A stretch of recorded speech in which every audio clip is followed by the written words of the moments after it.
네, 장기표입니다. 오늘은 1월 13일 수요일입니다.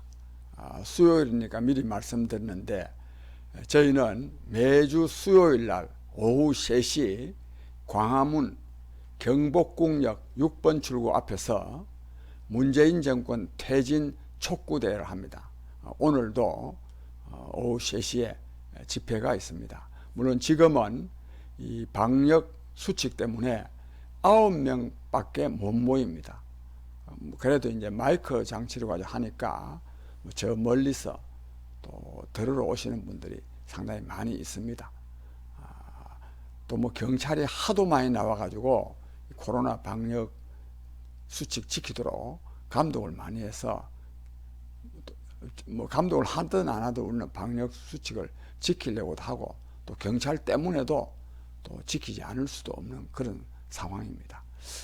그래서 오늘은 이 유튜브 활동을 열심히 하는 김신혜 씨, 또 경제 전문가인 또 김대호 사회 디자인 연구소 소장, 그리고 주동식 씨라고 그분 광주 출신인데 아주 여러모로 참 해박한 지식을 갖고 있는 후배인데 그분 이 생각이 너무너무 곧아서 제가 정말 저보다는 많이 후배지만 인격적으로 굉장히 존경하는 사람입니다. 나중에 신의 한수 등에서 생중계를 하니까 많이 좀 시청해 주시기 바랍니다. 그것도 많이 성원해 주시기 바랍니다. 직접 광화문에 나오시지 못하더라도 그런 성원이 저희들에게는 큰 힘이 되고 또 문재인 정권의 폭정을 종식시키는 데도 큰 힘이 됩니다. 그리고 어제는 1월 12일 어제는 폭정 종식 비상시국 연대가 시국 선언문을 발표했습니다. 간단히 줄이면 문재인 정권이 들어서서 지금 나라가 거들나고 있다. 사실 그냥 물러나게 해야 된다. 그러나 뭐 금방 물러나라 한다고 해서 물러날 것도 아니니까 저희가 중요한 10대 국정 쇄신을 10가지 중요 국정 쇄신책을 요구하고 이것이 1월 말까지 수용되지 않으면 우리는 국민과 함께 국민 저항권을 발동해서 문재인 정권 퇴진 투쟁에 나서겠다 하는 뜻을 어제 밝혔습니다. 밝히고 이 첫 집회로 부산에서 합니다. 1월 16일 토요일 오후 2시 부산 광복동 거리에서 하고 또 그 다음에 23일은 대구 또 30일은 또 광주 등 전국 5개 중요 도시에서 먼저 하고 또 나머지 12개 시도청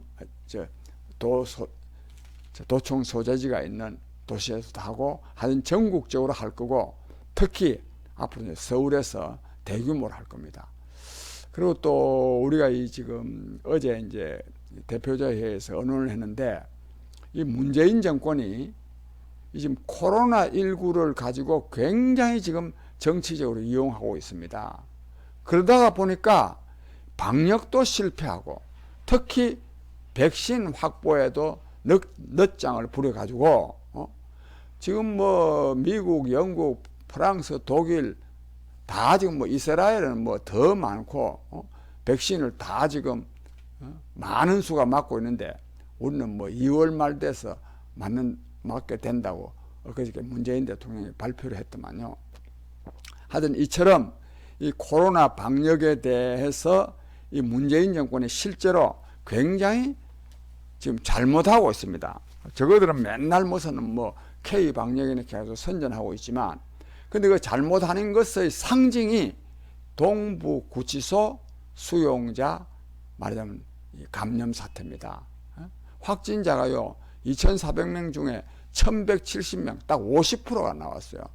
그래서 우리가 요 부산 집회 끝나고 바로 동부구치소에 이 확진을 계기로 해가지고 문재인 정권의 코로나 방역 실패를 규탄하고 이에 대한 책임은 문재인 정권에게 있고 또 동부구치소 사건과 관련해서는 추미애 장관에게 있다고 하는 것을 우리가 밝히고 또 그 책임을 요구할 생각을 하고 있습니다.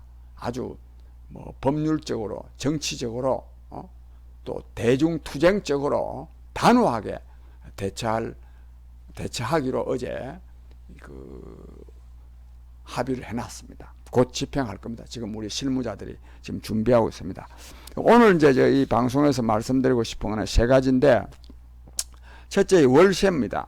이 지금요 임대차 3법, 말은 임차인들을 보호하는 것이 임대차 3법입니다. 그중에 중요한 내용이 뭐냐? 그동안에는 2년 계약하면 됐는데 2년 계약만 아니고 4년까지는 자동으로 연장되게 해야 된다. 뭐 그 조건이 있습니다. 뭐 가족이 산다면, 자기 집에 와서 자기가 산다면 뭐 어쩔 수 없지만 이제 그렇게 하고, 그 다음에 또요 임대료를 보통 이제 올리지 않습니까? 물가가 오르니까 당연히 올리죠. 올리는 상한선을 5%로 해놓고 5%로 해놓은 겁니다.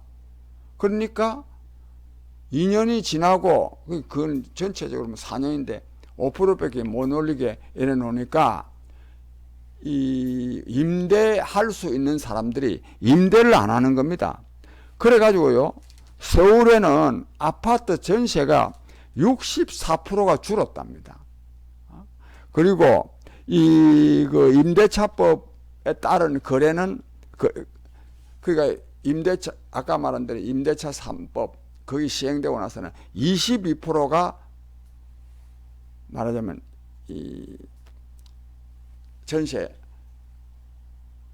줄었다는 겁니다. 이 줄었다는 게 뭡니까? 집 없는 사람이요, 뭐 먹는 것 같으면 좀 참는다 그러면 집이 없는데 그 준다는 거는 제대로 살 집을 못 구했다는 거 말 아닙니까? 이런 점에서 이렇게 되면, 얼마 전에 문재인 대통령이 주택정책에 대해서 실패를 인정을 하고 대국민 사과를 했는데, 그냥 말로만 사과할 게 아니라 실패의 주된 원인이 어디에 있느냐? 임대차 3법에 있습니다. 그럼 이걸 폐기를 해야 됩니다. 그래야 사과가 의미가 있지, 말로만 하는 사과가 무슨 의미가 있습니까? 그런데 국민 여러분, 이 정권은 그런 거 안 하는 정권입니다. 그래서 이 정권은 끝장내야 됩니다. 제가 항상 주장하는 바지만, 이 정권이 무능에 따른 실정이 문제가 아니라 실정에 해도 잘못돼도 그 책임을 전 정권 탓 돌리거나 언론 탓, 야당 탓, 심지어는 국민 탓하는 사람들입니다. 그래서 이 정권 가지고는 안 된다, 이런 말씀을 하나 드립니다. 그 다음에 이게 요 문제는 참 길게 좀 말씀드려야 되는데, 이 재난지원금입니다. 특히 이게 지금 이 경기도지사 이재명 씨가 맨날 기본소득, 재난지원금 전 국민에게 줘야 된다. 국민 여러분, 이런 사람요, 근데 이 사람이 지금요 대선 후보감으로 지금 여론조사상 1등 하고 있습니다. 국민 여러분, 이재명 씨 같은 사람요 대통령 되면 정말로 안 됩니다. 안 되는 원인이 딴 여러 가지도 있지만, 이 재난지원금 기본소득과 관련해서, 기본소득이라는 것은 뭐냐 하면 전 국민에게 이 사회보장제도는 거의 필요 없다시피 하고, 사회보장제도를 실시하는데 전 국민에게 똑같이 나눠주자 이거야. 저는 기본적으로 보편적 복지를 주장하는 사람입니다. 그러나 이 보편적 복지와 기본소득을 주장하는 것하고는 전혀 다릅니다. 전혀. 제가 보편적 복지를 주장하는 것은 교육이라든지 의료라든지 이런 데는 누구나 다 혜택을 볼 수 있도록 하자. 그런 것이 보편적 복지지, 기본소득은요 이런 거 다 없애버리고 국민들에게 똑같이 나눠주자. 전 세계적으로 지금 실시하는 데가 없습니다. 실시하는 데가. 그 실시를 하려고 많이 주장했던 나라가 한 군데 있는데 그게 어디냐 하면 요 말 하기 전에 다른 데 좀 실시한 데가 좀 있어요. 그거는 기본소득제라 할 수도 없습니다. 알라스카 같은데 알라스카에 기름이 많이 나오니까 그 소득을 그 회사가 국유화되어 있으니까 그 소득을 그냥 세금이 남아 돌아가니까 그 좀 소득 거둬 가지고 참 기름이 많이 나서 특별한 과외 소득이 생겼으니 똑같이 국민들한테 똑같이 나눠준 그런 게 있고, 그 다음 또 핀란드 같은 데서도요 아주 특정한 분야에 대해서 똑같이 나눠주는 일이 있습니다.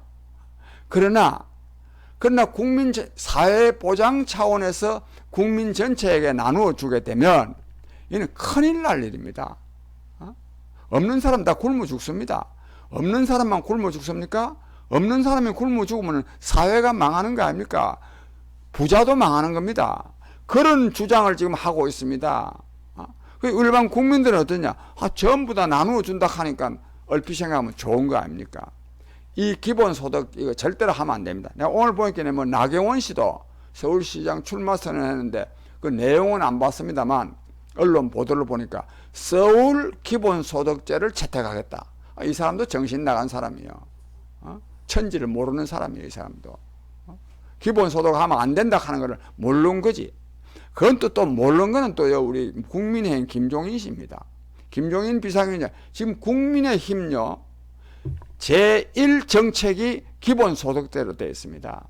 이 기본소득제를 주장하는 사람들은 사회보장제도에 대해서요 두 가지 전혀 잘 모르는 사람입니다. 두 번째, 국민에 대한 사랑이 제대로 없는 사람들입니다. 이 기본소득. 그런데 스웨덴 스위스 같은 나라 얼마나 국민소득이 한 8만 달러 됩니다. 잘 사는 나라입니까? 돈이 많은 나라입니다. 또 거기에다가 또 굉장히 또 국민들이 합리적인 사람들 아닙니까?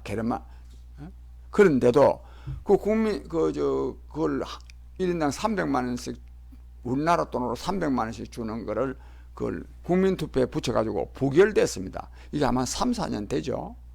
스위스 같은 나라에도 못하는, 이거는요, 돈이 없어서 못하는 문제가 아닙니다. 하면 안 되는 겁니다, 이거는. 돈이 있으면 해도 된다. 그런 문제가 아닙니다, 이게. 사회보장제도를 다른 방식으로 해야 되는 겁니다. 다른 방식으로. 그런데 이게 재난지원금도 마찬가지입니다. 재난지원금을요, 이재명 씨 같은 사람은 국민 전체에 나눠주자 그랬습니다. 이재명 씨만 그러냐? 아닙니다. 지난 4.15 총선 그 전후해서 제1차 재난지원금 줄 때 문재인 정부가 전 국민에게 나눠줬습니다. 왜 그러냐? 선거용입니다. 선거 때 그것까지 얼마나 덕받습니까? 지금 그래서 이재명 씨나 이런 사람들 자꾸만 기본소득 주장하는 것은 이거는 선거용입니다. 이런 걸 보고 포퓰리즘이라고 합니다. 포퓰리즘. 그러면 재난지원금은 어떻게 되느냐? 피해 입은 사람한테 해야 됩니다. 피해 입은 사람들한테. 지금요, 내가 이 동아일보에 송평인 씨라는 분이 있어요. 송평인. 이 사람 저는 잘 알지 못하는데 이 사람 칼럼을 제가 잘 읽습니다. 아주 이 사람 실력 있는 사람이에요. 실력도 있고 용기도 있고 아주 유럽에서 지금 현재 재난지원금의 실태에 대해서 잘 이렇게 칼럼인데도 잘 해놨더라고요. 여기는 어떠느냐? 피해 입은 사람들에게요, 특히 자영업자들, 피해 입은 사람들한테 엄청나게 많이 지원합니다. 나 이거 보고 깜짝 놀랐는데 이 나라들이 아무리 이렇게 부자 나라라 하더라도 이렇게나 많이 지급을 할 수 있나 싶을 정도입니다. 싶을 정도로 많이 지급을 했는데 하나 내 예를 들자면 이 독일의 경우에 피해를 입으면 전년도에 비해서 30% 내지 50%의 매출액이 줄면 고정비의 40%를 지원하고 이 돈이 얼마냐 하면 매월 50만 유로. 이건 물론 이제 규모가 좀 큰 회사니까 그렇지만 6억 원 지급하는 거야. 그 다음 또 매출이 떨어진 업체는 월 20만 유로, 월 2억 6천만 원. 이렇게나요, 진짜 손해본 것을 보상받을 수 있을 만큼 지급합니다. 우리나라는 어떠느냐? 지금 3차인데요. 지난 11월 달, 작년 11월 달부터 아주 극심했는데, 이번에 3차 지급을 하면서, 겨우 전에 한번 1차에서 한번 100만 원 한번 지급하고, 그 다음에 또 뭐 100만 원 내지 200만 원 한번 지원하고, 이번에 또 100만 원 하고, 보도된 거 보면요, 한 달에 약 한 800만 원씩 두 달에 걸쳐서 1600만 원 손해봤는데 300만 원 지급받아가요. 뭐가 되겠습니까, 그게? 내가 어디 뉴스로 보니까 임대료만 하더라도 1600만 원인데, 두 달 임대료가 1600만 원인데, 이런 어려운 사람들을 지원하자 그래야 되지, 전 국민에게 지원하자. 이런 사람들이요, 경기도 지사하고 있으면 되겠습니까? 이런 사람이 대통령 하면 되겠습니까? 또 우리 국민들이 이런 사람들한테 휘둘려 가지고 하면 휘둘리면 되겠습니까? 그 다음에 기본소득 주장하는 사람들은요, 나쁜 사람들입니다. 저 같은 사람이요, 기본소득 되면 좋아요. 저는 왜? 사회보장 혜택을 별로 안 받기 때문에 돈 받는 거. 그런 사람들이 주로 이 기본소득 주장하고 이 재난지원금 전 국민에게 주장합니다. 하여튼 이런 말씀을 드리면서 이 문재인 정권이 이번에 지금요 4차 지원금을 지급한다는데, 이건 언제 하느냐? 홍남기 부총리가요, 아직 서두를 때가 아니다. 이거 4월 달에 할 겁니다. 아마 4월 말쯤에 할 겁니다. 이분이 4월 7일에 있을 서울시장, 부산시장 선거를 겨냥해가지고 또 이거 전 국민에게 나누어주는 이런 걸 할 가능성이 있는데, 국민 여러분, 그 나라 정치의 수준은 국민의 수준에 의해서 결정됩니다. 이런 포퓰리즘 정치에 우리가 놀아나면 절대로 우리가 국민이 잘 사는 정치가 이루어질 수 없습니다. 그런 점을 오늘 유념해 주십사 하는 말씀을 드립니다. 여러분 감사합니다.